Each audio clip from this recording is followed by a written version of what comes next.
Hello, everyone, and welcome back to a brand new episode of The Financial Confessions. It's me, your host, Chelsea Fagan, founder and CEO of The Financial Diet and woman who loves to talk about money. And I want to start this episode with a content warning because we are going to talk about some pretty heavy topics that we don't often get into here on the channel too explicitly, topics that can be triggering and upsetting. And that is a lot to do with disordered eating as well as disordered relationships to one's own body and the food that we're putting in it. Now, that is not to say that this is going to be all about that, but I do want to be very clear that those are topics we'll touch on. So if they're hard for you to listen to right now or in general, I will not take offense at all if you tune out. Those of you who follow me on TikTok might have seen a TikTok I posted recently that blew up in a minor way. I'm not going to say it was viral or anything, but it definitely got a bit of a conversation going because I came across a video that really upset me to see on just like a personal level, but also upset me to see that it had, at the time of my recording my TikTok, over 1 million views and tons of people in the comments talking about how they too love to do this or love the idea. Basically, an influencer, I'm not really familiar with her, posted a video of her like favorite low calorie dessert that she referred to as her dessert lasagna. And when I saw an image of it, those of you watching YouTube can see what it looks like here. I actually thought this was some sort of gummy candy or cubed up Jell-O. It turns out that it is indeed just a glass full of crushed ice into which she pours Crystal Light packets. And she calls it lasagna because she does layers of ice with layers of Crystal Light.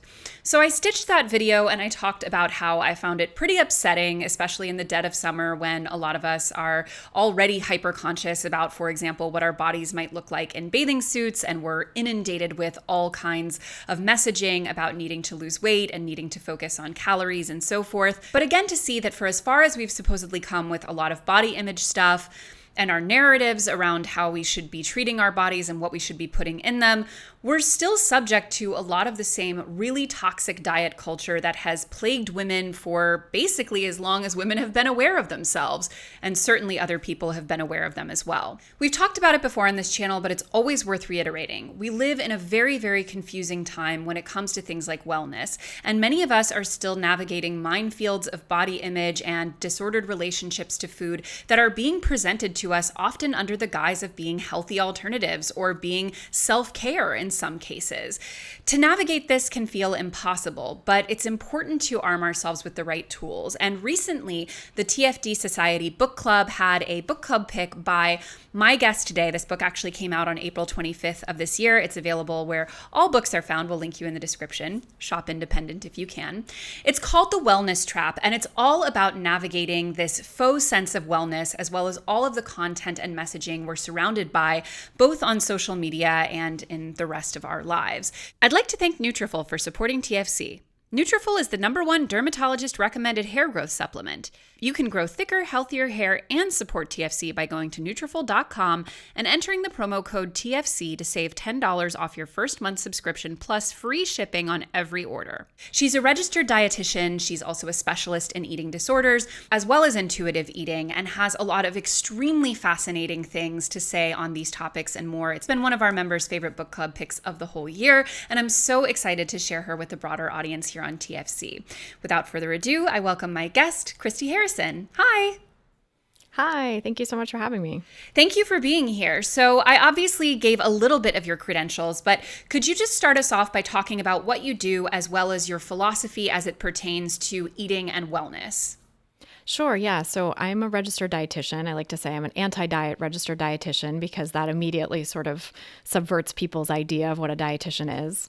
I'm also a journalist. I've been a journalist for more than 20 years, and that's actually sort of my leading profession in a lot of ways. Like, it's what I always wanted to do when I grew up. That's what I sort of went into for the passion, the love of it. And I think I got sort of sidetracked into becoming a dietitian by my own disordered eating issues.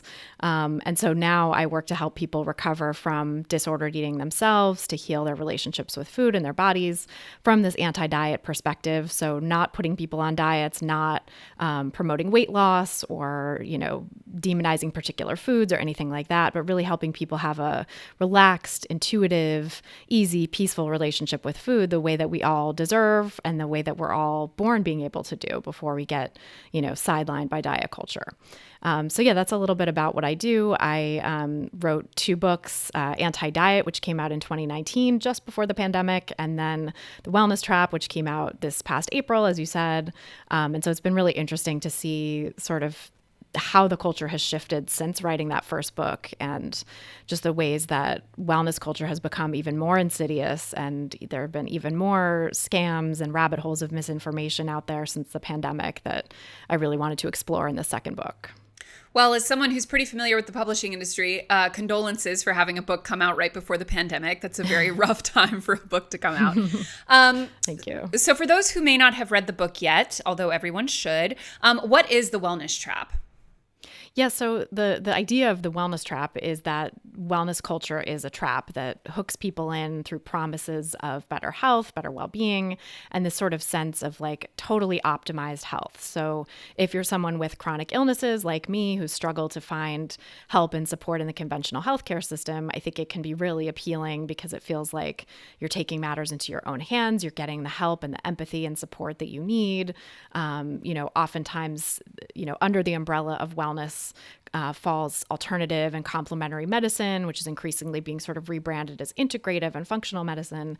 And those types of approaches to health really make people feel heard and understood. A lot of the times there's, often more empathy to be found in those spaces. And the approaches that they're offering often are ineffective and even harmful. And so I look at the issues with that in the wellness trap, with the complementary and alternative and integrative medicine industries. I also look at, that even if you're not someone with chronic illnesses or conditions and you don't have a lot of interaction with the conventional healthcare system, I think there's this sort of other side of wellness that is, well, you can prevent ever having to deal with those things, right? You can, even if you have a family history of something, you can outrun it and make sure you don't get it and sort of hack your genetics and prevent ever getting sick. Or, if you feel really great, well, you could always feel greater, right? There's always something more you could be doing. And I think this really ties into a lot of other issues that we have in American culture, sort of, rugged individualism, optimization of all things, and this sort of sense of personal responsibility that, it's your responsibility to prevent yourself from ever getting sick. And that if you do, it's your fault. And, but, never fear, there are all of these things that you could be doing to make yourself better. And you could put your diseases into remission if you just find the right, key and tools to sort of unlock that. And so there are all these people who are exploiting those promises and sort of making people feel like, preying on this sense of it being your fault and it being your responsibility, and making false promises that, are ultimately really harmful. And I came to see this through, the reason I wanted to write this book was manifold. There's lots of reasons for this, but one reason was, in my work as a dietitian, helping people heal from eating disorders, and also in my personal struggle of healing from eating disorders and disordered eating, I've really found that wellness culture dovetails so much with diet culture that when people go into these wellness spaces looking for help with, gut health or healing an autoimmune condition or healing some skin condition they're having or whatever it might be, that they end up getting put on these diets that, become rabbit holes into disordered eating. They get put on restrictive diets, most of the time, that in and of themselves are really disordered and taking people away from the intuitive relationship with food that I spoke about. That's really, the peaceful way that I think we all deserve to eat. And then people end up, oftentimes having more and more symptoms develop when they're on these restrictive diets that then get blamed on, well, you're just not doing it hard enough, or you need to be adding these supplements or adding these different protocols, or, maybe you're sensitive to even more foods than we thought. And so you need to cut out even more. And so it becomes this, snowball effect into seriously disordered eating. And I think that, people need to be aware of that happening. And I think there are a lot of ways that it hooks us in sort of subtle ways that we're not so aware of through social media algorithms. You mentioned TikTok. There's evidence that TikTok and other social media platforms have radicalized people who are looking for health, quote unquote, healthy eating advice or workout routines, will come in with, searching for that kind of content and very quickly get pulled into these extreme diets, pro eating disorder content, and content that really, demonizes larger bodies and makes them feel ashamed for their food choices, and makes people, feel like they need to do even more extreme things to take care of themselves. So all of that was, material I wanted to explore in this new book. So we did get an enormous amount of questions from the audience, which we will get to. But before we do, on all of those topics and more, but before we do so, as I mentioned in the intro, coming across that TikTok, which, is not that outlandish in some ways in terms of a lot of the content that is available out there, it still really took me by surprise in the sense that I think for most of us, there's a sort of internal litmus test, because obviously there can be a very, very fine line between what is really considered disordered eating or what is considered an abnormal or unhealthy relationship with food. And I think that there is an intuitive sense for many people of there's a big difference between, hey, I'm going to be mindful of, having a balanced diet in terms of macronutrients. I'm going to be mindful of, calories. I'm going to be mindful of how I feel, all of those things. And I'm going to get to a place of, extreme restriction or hypervigilance that's detrimental or any of those things. And for me, when I see a video, and it's not so much necessarily, I'm referring to a cup of ice with, a packet of aspartame sprinkled on it as dessert. I think that in and of itself is a bit problematic. But to even highlight it in terms of, this is only 10 calories. When I see that to me immediately raises so many red flags about how it's being framed, what it is promoting, the relationship with food that it's encouraging, or the way of thinking about food that it's encouraging. But I was surprised to see in the comments on the original video and some of the comments on mine, people saying, this is really helpful for people who are, counting calories, for doing this, for doing that. This can be beneficial and non-harmful. And in many ways, I think that sort of framing of for some people this could be helpful sort of prevents us from being more direct about calling out certain behaviors or certain, ideas that are being promoted, and can keep us in this constant loop of even the most extreme and restrictive diets or most, superficially toxic framing of things could be beneficial for a certain person. So my question for myself really, and then honestly for everyone listening, is how do we hone our BS meter as far as this is really unhealthy messaging or really unhealthy framing about food, without necessarily condemning everything that is, that has anything to do with calories or anything to do with restricting in any way? Yeah, well, I would sort of pull back a little bit from that question first and talk about what the evidence actually says in that regard, because I think a lot of people do think, you can have sort of a light touch with this stuff. You can, count calories loosely, or just be mindful, or just watch what you eat. And, that's healthy. And that's different from the sort of extreme restriction that a lot of people get into. But actually what I've found in my own clinical work, what I've found in my personal, healing with this stuff, and what we see in the scientific literature, there's a couple of studies that have shown this sort of evidence-based way, is that the line between those two things is very fluid, and in fact they exist on a continuum on which people slide back and forth. So you can't, it's called flexible dietary control in the literature, this sort of light watching it, maybe being mindful of calories, etc.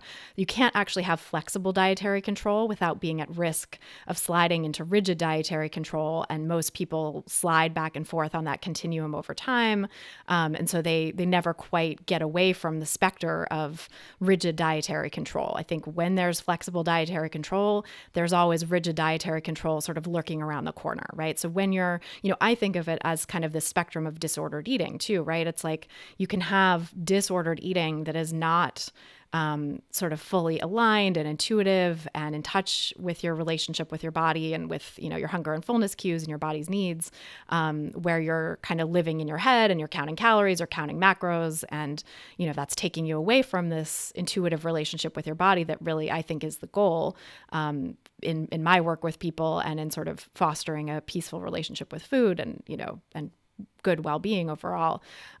You can have that and, you're not totally disordered. You're not over at this end of the spectrum that is, having this supposed lasagna stand in for a real dessert, or, counting calories down to the incremental number and being really rigid about it and never deviating and all of that stuff that, really characterizes a full-blown eating disorder. And yet you're still in this sort of disordered space where you're not actually trusting your body, letting food be neutral, not worrying about food in this sort of way that I think calorie counting or watching it or flexible dietary control encourages, right? And what we see in the literature is that intuitive eating is actually its own separate construct. It's off of that continuum from rigid to flexible dietary control. It's its own thing that is, separate and has been associated with so many better health outcomes than dieting. And we see, in some randomized control trials as well, that it actually leads to better health outcomes than dieting. So I think that's really interesting context to this conversation. And, so what I would say in response to that is, ask yourself where you fall on that continuum. And if you truly feel like you've only been in the flexible dietary control space, or if there's rigid dietary control in your past and perhaps in your future and sort of, lurking around the edges, right? Maybe you think you're sort of relaxed about it, but then when you actually look a little bit deeper, you're like, oh, right, I won't let myself eat carbs, or I won't let myself eat after X PM in the evening, or, I have these rules about food that I'm sort of wedded to. And I think it's because of health, but it's also kind of because of weight. And I also don't really know like the solid evidence base behind it. It was maybe something that I heard from, an influencer or a diet guru, or, maybe even my doctor, but who was sort of not a dietitian, not someone who was giving detailed nutrition information, but sort of maybe tossing off something, because doctors, unfortunately, aren't really trained in nutrition for the most part. And so doctors will often say things like, oh, well, X diet works for me, or I've seen, a couple of patients have success with this, and they sort of extrapolate out from there.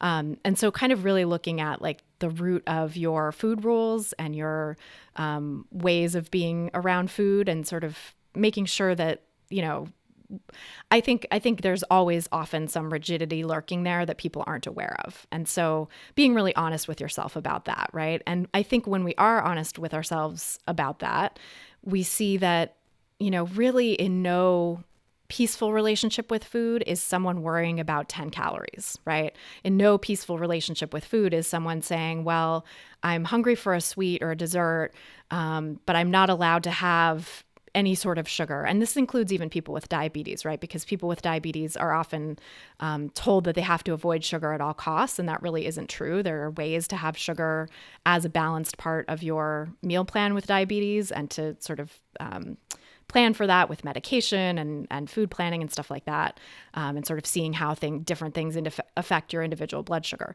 So anyway, people can have dessert and not worry about it and not be counting calories down to that minute amount or at all, and I think if you're not feeling free enough to do that, if you're not feeling flexible enough to do that, it's really a sign that there is some disorder in your relationship with food. Not to say that you have a full-blown eating disorder, but that you probably fall somewhere in that spectrum of disordered eating, as opposed to, what I would say is ordered eating, I guess, which is intuitive eating, just relaxed eating that's not thinking about all of those external forces. From a financial perspective, there is obviously, first and foremost, the diet industry, the wellness industry, the supplement industry, which, by the way, I have to shout out our episode of Too Good to Be True this season, all about the supplements and essential oils industries, which are by and large scams. But obviously those industries are extremely lucrative and essentially always have been. But kind of separate from just the financial incentives of these industries, there's also, and I think, this has always been true to an extent with diet, but I think especially with wellness, at least in my perception, there's been a real ramp up of the class signifiers that really tie in and dovetail with wellness as a concept. Obviously you have the Gwyneth Paltrow phenomenon. You have things like, I can't open my TikTok anymore without seeing someone in Erewhon, which is like, as much about like, look at how expensive all of these items are as it is about the actual food itself, which I have it on good authority is not very good. But there's, I think, a real sense of wellness as a concept, but especially sort of like the wellness food and beverages as luxury items, of items that confer status and worth, and are also kind of a way to buy into luxury without necessarily, like, you can't maybe afford a Chanel bag, but you can afford the smoothie that the girl with the Chanel bag is drinking in her TikTok or her Instagram post. And it's obviously very difficult to untangle the class and wealth signifiers we have about any given purchase in our lives. But how do you, first of all, especially when you were going through disordered eating, was there a class or status element to it for you? And how do you see people tangling and then, in the best case scenario, disentangling those two aspects as a part of their recovery? Yeah, that's such a great question. I think there very much is a class element to this and a class signifier element to those kinds of foods, to certain kinds of practices as well, like, going to expensive group fitness classes or, seeing a naturopath instead of a medical doctor in some communities. I think there's a real class signifier element to that, and not just class necessarily, but also sort of like subcultural status in some cases too, right? Like being part of a subculture that's creative and sort of non-traditional and, doesn't just go to a regular doctor. I think there's a lot of status wrapped up in that too. I definitely myself was subject to that. I was very caught up in, it's ironic because it's the time in my life when I had the least amount of money, when I was struggling the most in my relationship with food and my body. And yet, I was buying the most expensive food that I've ever bought. And I think part of that was this messaging that like that was the purest, best way to be, that was like the ethical way to be, that I had to buy, only organic and local and sustainable, because if I didn't, I was destroying the planet or contributing to this terrible food system, and I wanted to be a part of the change. So there was a lot of like ethics involved in it too. But I think, at the end of the day, to have those ethics rests upon a certain level of financial security, right? To be able to make that choice, to be able to say, I'm going to, buy the more expensive thing as opposed to like the cheapest thing possible, comes with being at a certain financial level and of a certain class. And, even when I was the most broke I've ever been, and I was truly very broke, I also had, a family that was financially stable and could have bailed me out and did bail me out in some cases, So like, there's that piece of it too, is like, I think a lot of people who are grappling with their class status, maybe sort of early in their careers, early in their adult lives, trying to figure out where they fit. These expensive foods and this sort of ethical stance is a way to kind of cement that like they're different in a way than, other people who are broke, right? That it's like yes, you may be broke, but you can still afford these luxuries. You can still partake in this aspirational stuff that then is sort of like a lever to lift you up to a higher class status or something like that. We're excited to once again be partnering with Nutrafol here on the Financial Confessions. We actually talk about Nutrafol a lot around the office since our marketing director, Rachel, started using it earlier this year. To be totally honest, hair growth is not something that personally affects me, so I'm happy that we found a product that has had a positive impact for someone else on our team. We all know men experience hair loss, but many women do too, even though it's not as openly spoken about. But here at TFD, we tend to speak pretty openly with each other, and Rachel has openly spoken a lot about dealing with postpartum hair loss, as well as general changes in her hair texture and thickness since giving birth. After all of her other postpartum symptoms subsided, it's the one that has remained the longest. She's changed up the products she uses and stopped applying heat like hair dryers and curling irons completely, but nothing has made a real impact. She started taking 4 Nutrafol capsules every morning with breakfast and says she can already see a difference in the amount of hair she's shedding. We love that for her. Nutrafol supports healthy hair growth from within by targeting the 5 root causes of thinning: stress, hormones, environment, nutrition, and metabolism through whole body health. And in a clinical study, 86% of women reported improved hair growth after 6 months. You can grow thicker, healthier hair and support our show by going to Nutrafol.com and entering the promo code TFC to save $10 off your first month subscription. This offer is only available to U.S. customers for a limited time, plus free shipping on every order. Get $10 off at Nutrafol.com, spelled Nutrafol.com, promo code TFC. Well, I mean, to your point about not wanting to participate in terrible systems, like, I think probably the most ludicrous example of this, and I, for the life of me, can't remember the brand. It was maybe General Mills. No, maybe it was Nestle. Anyway, one of like the objectively worst brands from just like an environmental perspective, a human rights perspective, like a nutritional value perspective. Just one of these really, really horrible brands that I'm not going to sit here and say I never engage with any of their products. I do, but can say that they're definitely net negatives for the world.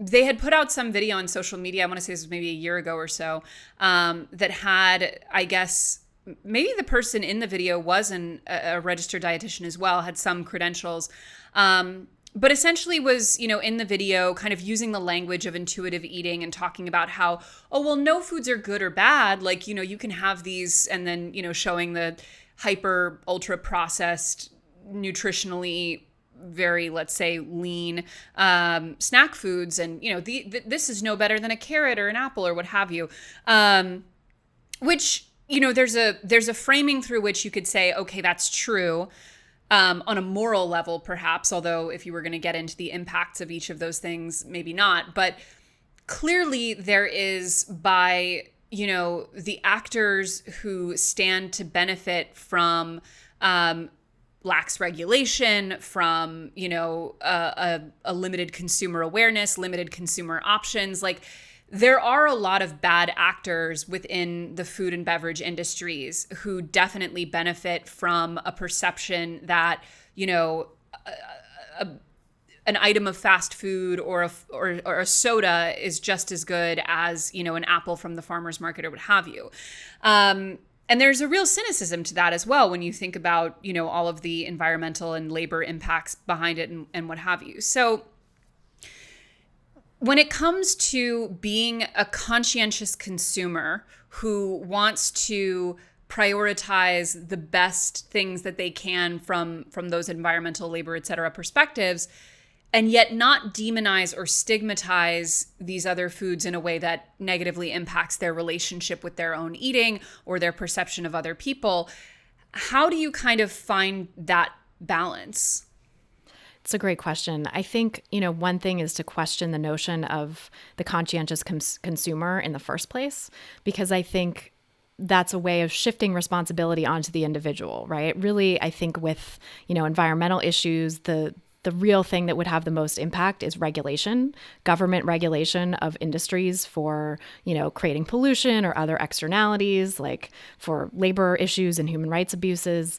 That's, I think, where we need to focus. And I think this idea of consuming your way out of those problems is just a convenient distraction that actually benefits those industries. And look, I'm no apologist for the food industry, for the beverage industry, for pharmaceuticals, et cetera. I think they all have a lot of issues for sure. And I think that demonizing those industries creates a lot more problems in people's relationships with food and their bodies than it needs to. Like, I think we need to not demonize those industries. Yes, focus on getting appropriate regulations, voting for people who are going to put regulations on polluters and other bad actors at the corporate level. But in terms of, individual choices, there's not a lot that your individual dollar or even a lot of our individual dollars together is really going to do to move the needle, except to say, maybe there'll be more products on the market that sort of meet these esoteric dietary requirements or that respond to a perceived trend, right? That's what, the sort of push for more gluten-free foods, for example, or the push for more organic foods. Like, yes, there have been changes in the market and more products that have come onto the market because of that. And I think that overall, the food industry has not really changed that much, even if there are more products responding to these perceived trends and needs. And individuals now get so wrapped up in knots about choosing the right thing and feeling like there's this huge moral responsibility, and they make this huge impact through their buying decisions. And I want to say, like, that's just not true to a large extent, for like, yes, there may be small ways in which you make a difference by buying one thing instead of another, or, when it comes to like a smaller company and supporting that company or something like that. But the vote with your dollar concept, I think, is wildly overblown. And I see a lot of people take it to such an extreme that they put all of this pressure on themselves and the sense of responsibility for everything that goes into their mouths and everything that goes into their household and, all of the products they buy, the beauty products and cleaning products and all of this stuff.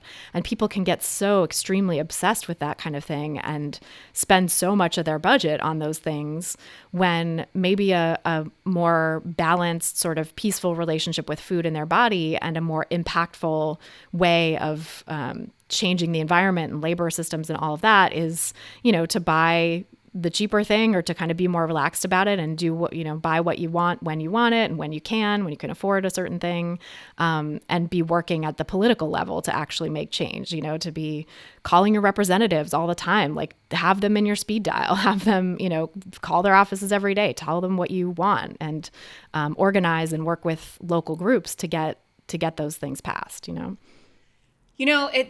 I'm glad you said that, because I definitely think there's a real push-pull between individual choice and ethical responsibility on that level.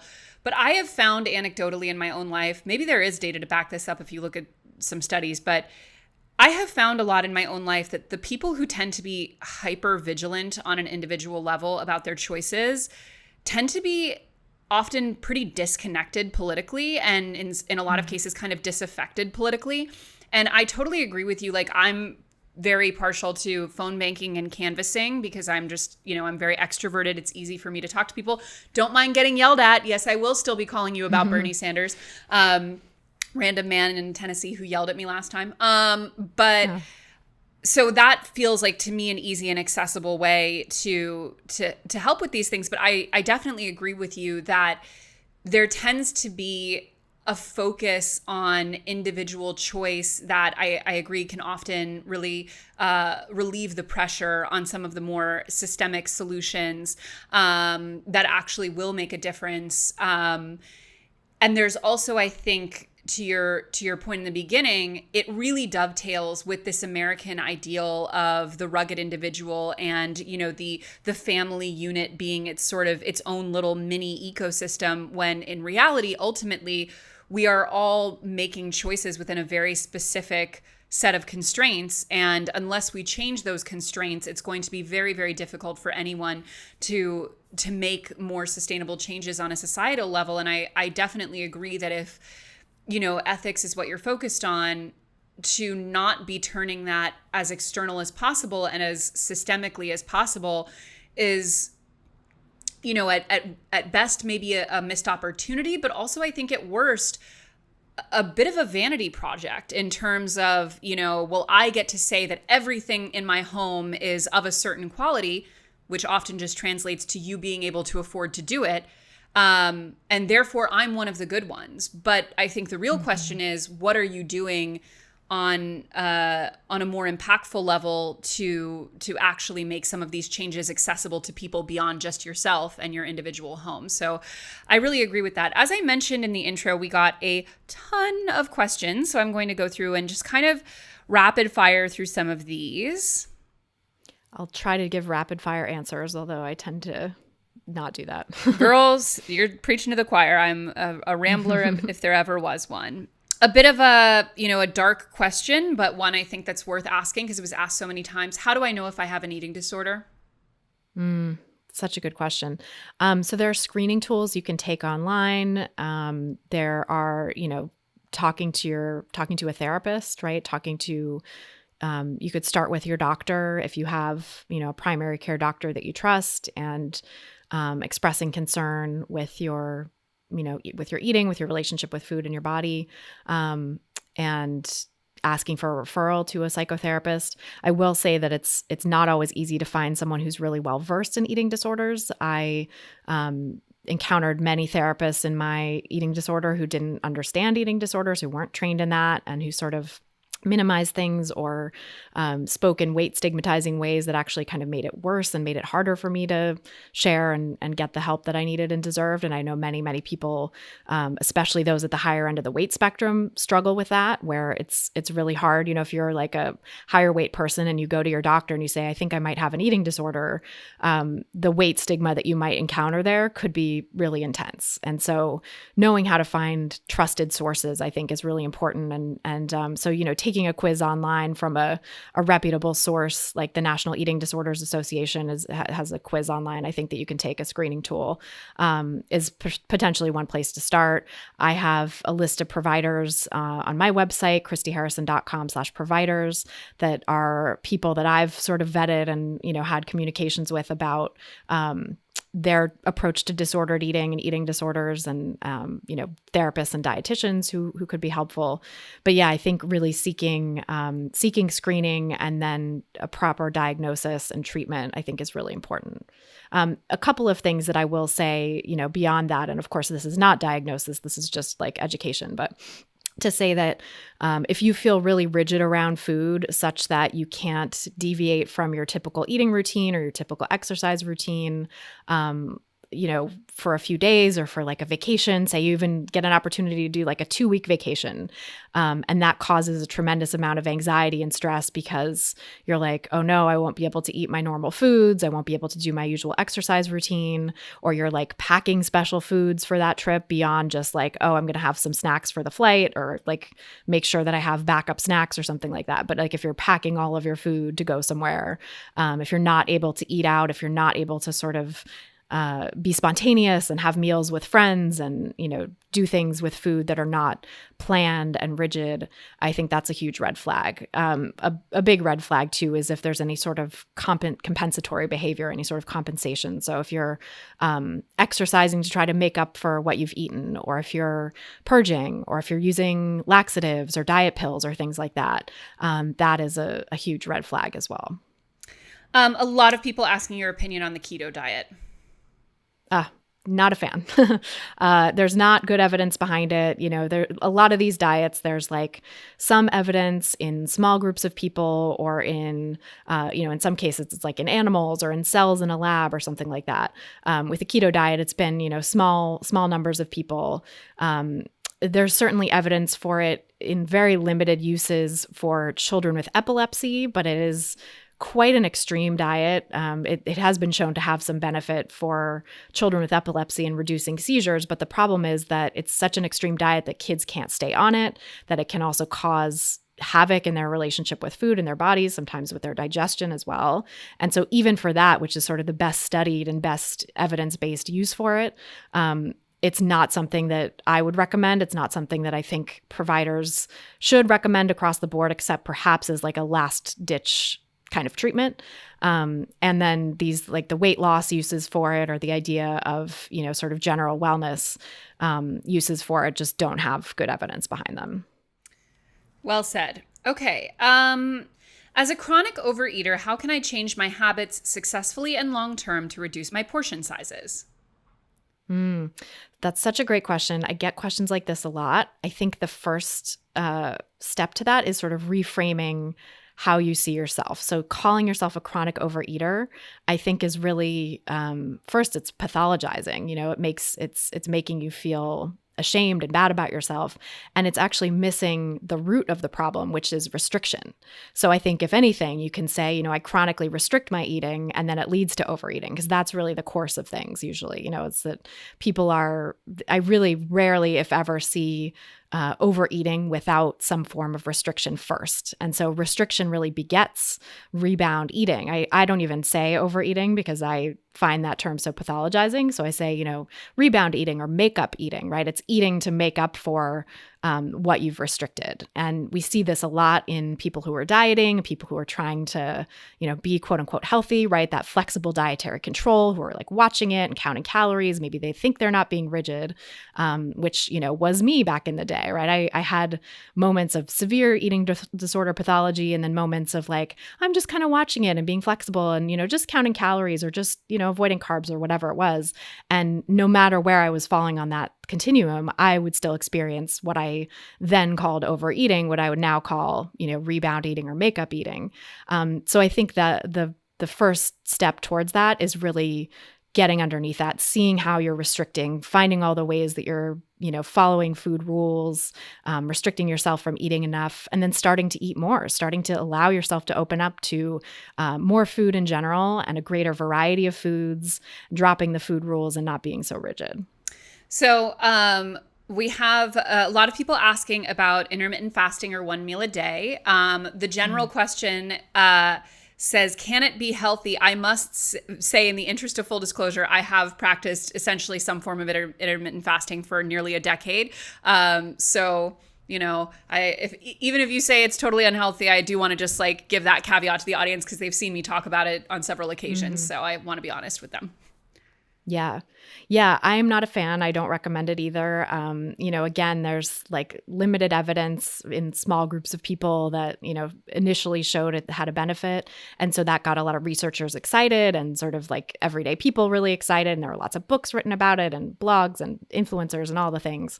But then more recent research has really shown that intermittent fasting doesn't have any benefits, and that in fact, it in the long term can cause some harm. So not only, all diets really can cause disorder in people's relationships with food and put them at risk for eating disorders and severely disordered eating. So that's one thing. But then in addition to that, people who do intermittent fasting can actually have muscle loss in the long term. And there's no benefit in terms of, I wouldn't even say benefit because I'm not a proponent of weight loss, but there's no increased weight loss with intermittent fasting compared to just sort of a regular diet. The research has shown that intermittent fasters and dieters on sort of a more traditional, quote unquote, healthy diet, lose about the same amount of weight and then regain the weight they lost, over time, so that they kind of both revert to baseline. They both have sort of a reversion to baseline on any, biomarkers that are changed as well. And so, it's been interesting to see that research emerge and sort of support the conclusions that I've seen clinically, which is that people just really can't stick to it and that it causes a lot of disorder in people's relationships with food. I think you're one of the exceptions of someone who has been able to stick to it for a really long time. But, for most people, diets just really aren't sustainable in the long run. And there was an interesting interview with one of the researchers on one of these studies of intermittent fasting who said, this researcher said, I had been intermittent fasting myself for 7 years. And I was really excited to do this research to show that, the thing I had been doing for so long really worked and helped people. And as soon as I saw the data, I stopped because I saw how bad it was. I saw that it wasn't actually helpful. So that's, some food for thought, I think, for anyone who's a proponent of intermittent fasting. Yeah, I'm definitely, I try to be careful not to suggest what I do for other people. I also smoke a cigarette every now and again. I've hit a tanning booth this year. Like I have a lot of bad habits, not, nothing out of moderation, but suffice to say, I think, for me anyway, I was always someone who just never found myself hungry in the mornings ever. I never liked to eat in the mornings. I always kind of felt sick if I ate in the mornings since I was a little kid. And so for me, it always just felt much more natural to wait until 1, 2 in the afternoon to eat. And I personally feel very good, but I also, for me, it was never really a question of like, it was never really a question of like, oh, I'm going to start doing this now. It was more a question of just like, well, this is when I'm hungry. So I'm going to eat when I'm hungry and I'm not going to force myself to eat when I'm not hungry, which I had been doing prior, which I suppose in many ways probably dovetails more with intuitive eating than dieting. Yeah, I think it's very individual. I don't want to say across the board that that's a good thing, because I think there are situations where people's appetite might be suppressed for a variety of reasons that they do need to eat even when they're not hungry. And, sometimes for scheduling reasons, we need to eat when we're not hungry. Or if you, for example, didn't feel hungry in the mornings, but you were really low energy by the time lunch rolled around, and you were like had a headache and were constantly thinking about food, or were really run down and tired or something like that. Eating even when you weren't hungry might be an appropriate response to those things. But, Right. For you, if it's something where you've just never enjoyed it, you don't feel good eating in the morning, and you don't have any negative repercussions, and you're not doing it for like a diety reason, right? You're not doing it to lose weight or maintain weight or something like that. And you're just, eating when you're hungry, and maybe you're eating more at night or something. Maybe your day is sort of skewed such that you have all of the meals and all the energy that you would otherwise have with breakfast, but you just kind of eat it at different times of day. Maybe that's fine for you. But in that case, I would encourage you not necessarily to identify it as intermittent fasting, not to sort of identify with this diet, but to say, yeah, I'm doing intuitive eating. I'm doing something that works for me and my body, and I've kind of figured out what works, and that's it. I like to refer to myself as I like to eat like a medieval king. Like I like to have a feast once a day. And so yeah, at night I always have a feast. And that's my vibe. Okay. All right. So many of our questions are some version of how do I avoid greenwashing? How do I know which labels actually make a difference? Like how do I navigate all of this like healthy washing in my grocery shopping? Like how do I know what I'm looking at? Yeah, that's not my area of expertise now. I actually used to, my first full-time job was as an editor at a eco lifestyle magazine, so I was really interested in that stuff back then. Also, when I had an eating disorder and was super obsessed with, finding the right, the most sustainable, the most, eco-friendly of everything. So I think that's sort of an interesting parallel there too. But, I would say that like just kind of relaxing about it and not being super concerned, again, this idea of conscientious consumerism, I think is a red herring in some ways and a distraction from some of the bigger things we could be doing. Like what if we could take the time that we were spending worrying about which, comparing labels in the grocery store and spend that like writing postcards to support a candidate who was going to, enact better policies or something like that, right? Like, so that's one thing. And I think if, we can just think about like doing the best we can with what we have, and, finding things that are good tasting to us and that bring us pleasure and joy and that are affordable and within our budget. And if they happen to have some sort of eco-friendly claim on them or something, maybe so much the better, who knows, right? There are standards for what can be called organic. So if you buy something that's labeled USDA organic, that it's going to be, it's going to meet certain standards for environmental protection. Are those perfect? No, there's probably, more that could be done with the with the organic standards. But, if you have the money to do that and you want to buy something that supports that, that farm or whatever in creating organic food, go for it, but I think just not getting too hung up on the minutia of anything is really a helpful approach in my view. Any practical tips for disconnecting food and emotions, specifically for me, diminishing stress or sadness eating?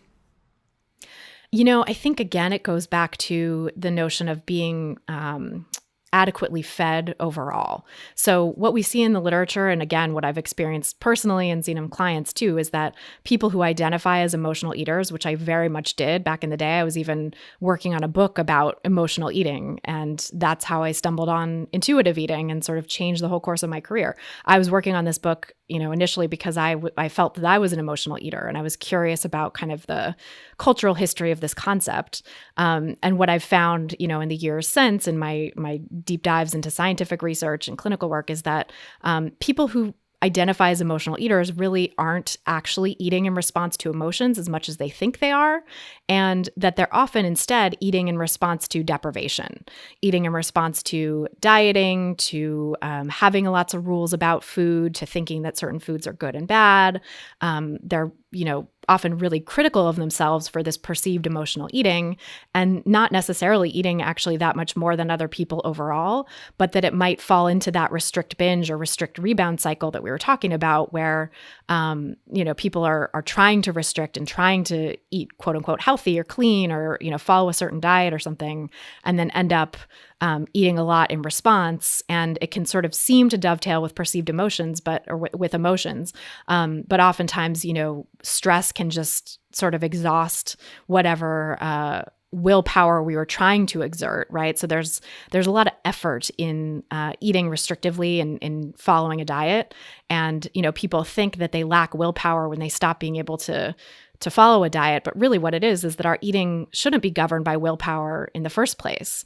And that we do have sort of finite levels of willpower or like effort to be directed towards particular things.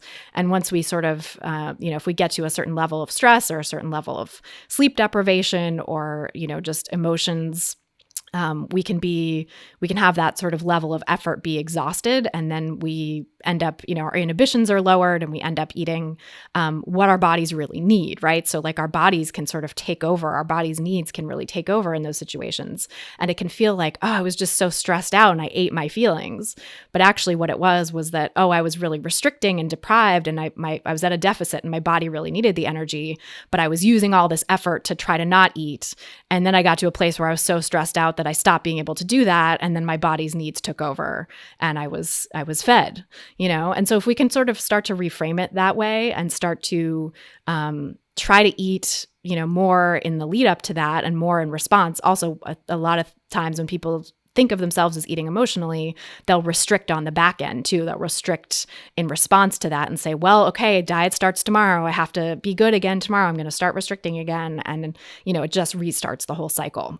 So, I would encourage you again to sort of not label yourself as an emotional eater and not think of yourself as eating in response to emotions, but to say, where is the restriction? Where is the deprivation underneath that? Well, Christy, we have so many more questions that I wish we had time to get to, but I know we have a stop. So I want to thank you for coming by and to remind everyone to please go pick up her new book, The Wellness Trap, which was, again, such a beloved pick for our book club. And for our audience who wants to follow you, where can they go to get more? Yeah, thank you so much, Chelsea. It's really lovely to talk with you. And people can find me on the podcast apps. If they're listening to this on a podcast app, I'm there at Rethinking Wellness, which is my new podcast. You can go to rethinkingwellness.substack.com to get my newsletter. And you can find the book in all your local bookstores or online. Wonderful. Thank you so much again for being here, and thank you guys all for tuning in, and we will see you back here next Monday for an all-new episode of The Financial Confessions. Bye.